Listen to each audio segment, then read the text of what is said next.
Salam sejahtera semua pelajar.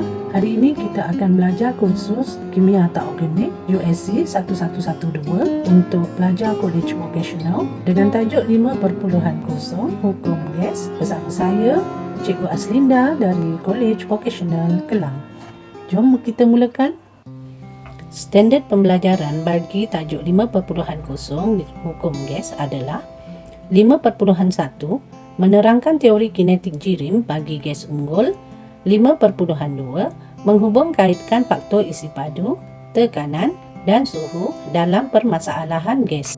Sebelum kita menghuraikan dengan lebih lanjut lagi berkenaan dengan hukum gas, marilah kita memahami dulu teori kinetik bagi gas.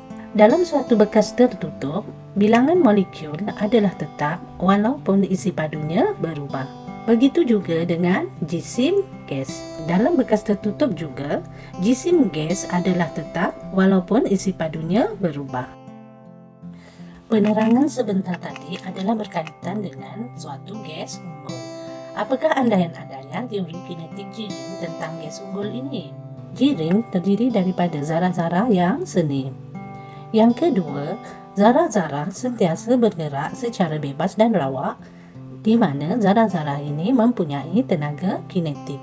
Yang ketiga, zarah-zarah jirim berbentuk sfera sehingga setiap perlanggaran di antara zarah-zarah ini akan menghasilkan perlanggaran kenyal. Yang keempat, zarah-zarah jirim saling menarik antara satu sama lain. Dan yang kelima, tenaga kinetik dan halaju zarah-zarah jirim akan bertambah apabila suatu bahan dipanaskan.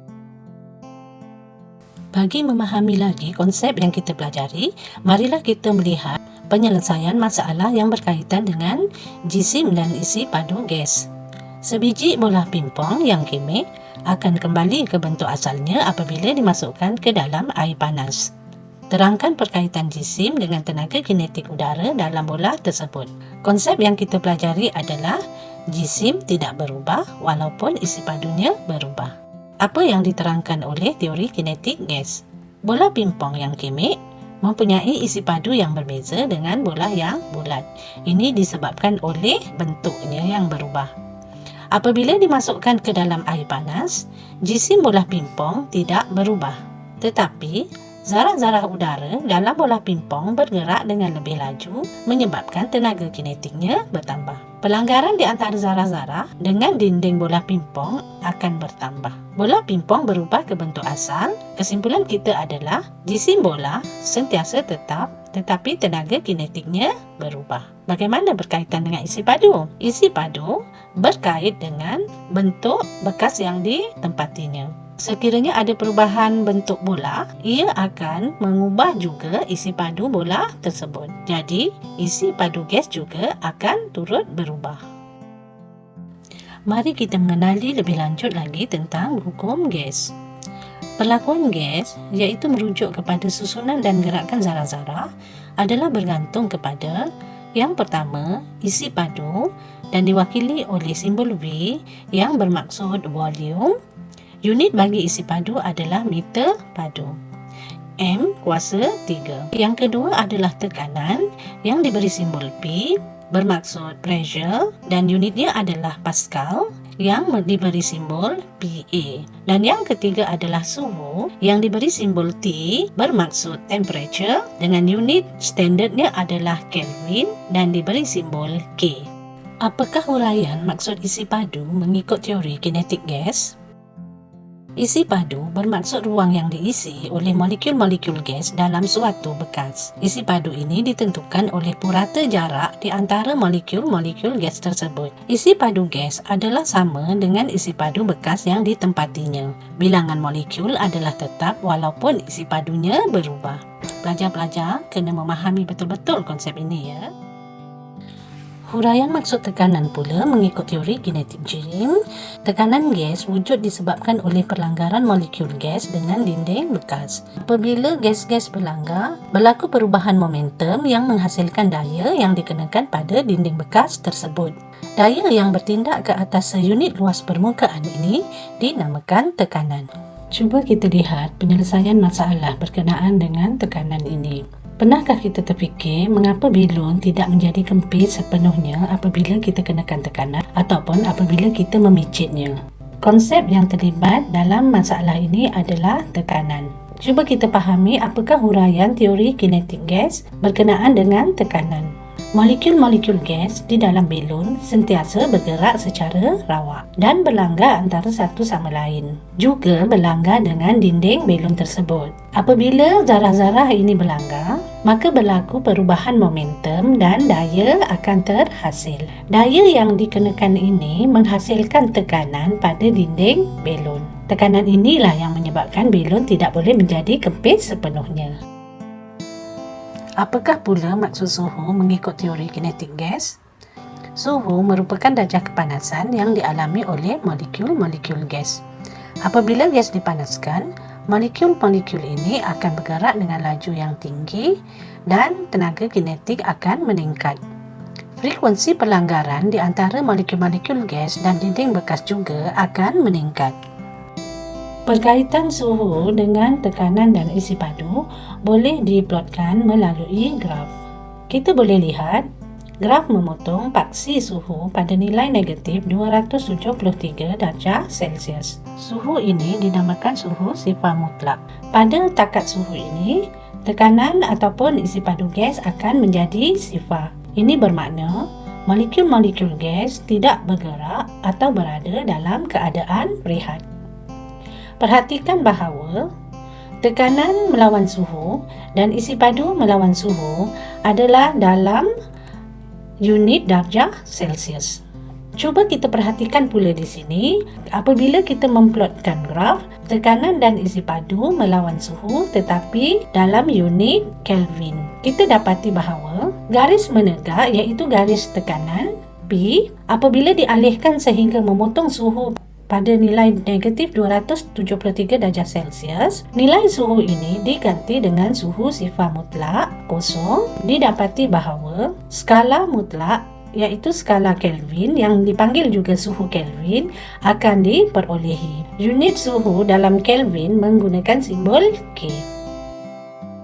Berdasarkan kepada hubungan di antara suhu dalam darjah Celsius dan Kelvin, kita boleh merumuskan suhu pada skala Celsius bersamaan dengan magnitude pada skala Celsius ditambah dengan 273 dalam unit Kelvin. Ini bermakna suhu dalam theta darjah Celsius bersamaan dengan theta campur 273 Kelvin ataupun Kelvin bersamaan K tolak 273 darjah Celsius. Berdasarkan hubungan di atas, kita dapati 0 darjah Celsius adalah bersamaan dengan 273 Kelvin dan 100 darjah Celsius bersamaan dengan 373 Kelvin. Mari kita lihat penyelesaian masalah yang berkaitan dengan konsep suhu dan tekanan. Penutup botol ini akan tercabut keluar apabila diisi dengan air panas. Dengan menggunakan teori kinetik gas, terangkan bagaimana suhu mempengaruhi tekanan gas dalam botol tersebut.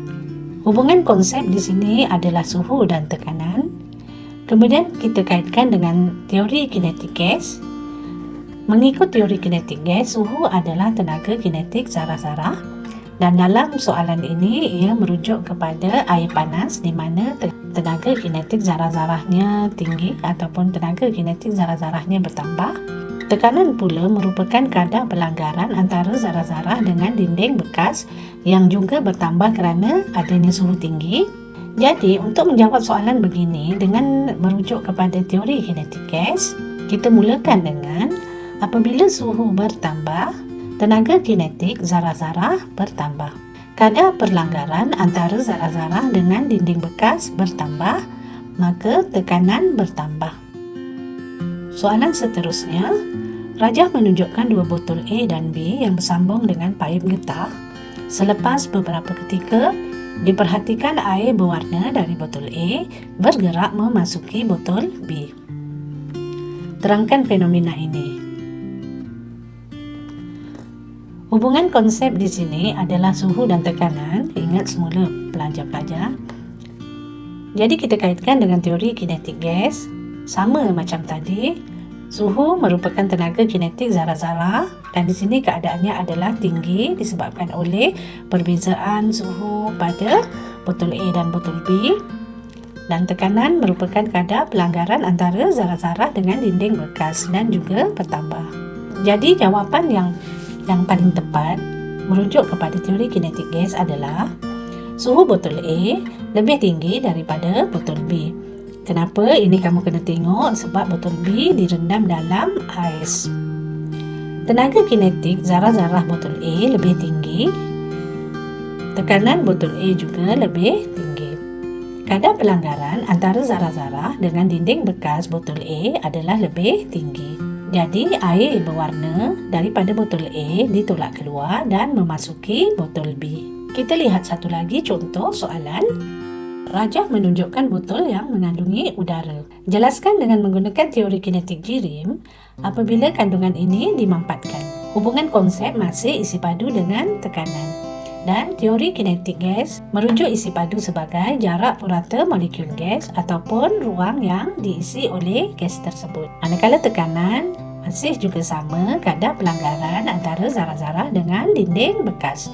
Jadi jawapan yang kita boleh buat adalah apabila botol dimampatkan, tekanan bertambah, kadar pelanggaran antara zarah-zarah dengan dinding bekas bertambah, isi padu botol akan berkurang, jarak purata molekul gas ataupun ruang yang diisi oleh zarah-zarah dalam botol berkurang. Jadi ada beberapa contoh yang kita boleh lihat daripada penyelesaian masalah yang kita bincangkan tadi. Setakat ini sahaja untuk standard pembelajaran 5.1. Kita akan berjumpa lagi pada pembelajaran yang seterusnya, iaitu 5.2 dalam video yang seterusnya. Selamat maju jaya dengan USC 1112. Bye.